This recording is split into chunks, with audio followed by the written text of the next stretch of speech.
আজকে কর্মসূচির মেন উদ্দেশ্যটা আমরা মোটামুটিভাবে দেখছিলাম কয়েকদিন ধরে যে মানুষজন হেলমেট পরে রাস্তায় বেরোচ্ছে না, মোটরসাইকেল চালাচ্ছে না।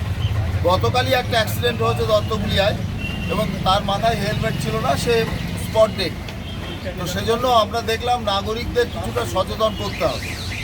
সেই জন্যই আজকে আমরা একটু ফুলের মালা, চন্দন এগুলো নিয়ে এলাম।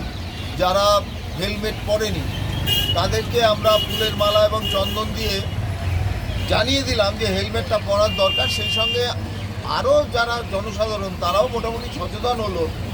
আসলে মানুষের মাথাটা তো বেশ ভারী, চলন্ত অবস্থায় পড়লে প্রথমে মাথাটাই মাটিতে পড়ে, আর মাথাটাই হচ্ছে সব কিছুর আধার। মানুষের মগজটা ওখানেই থাকে। সেই জন্যই যাতে মাথাটাকে অন্তত বাঁচানো যায়, প্রাণটাকে যাতে বাঁচানো যায়, সেই জন্যই আমরা হেলমেট পরার শিক্ষাটা দিলাম আজকে। খুব সুন্দর।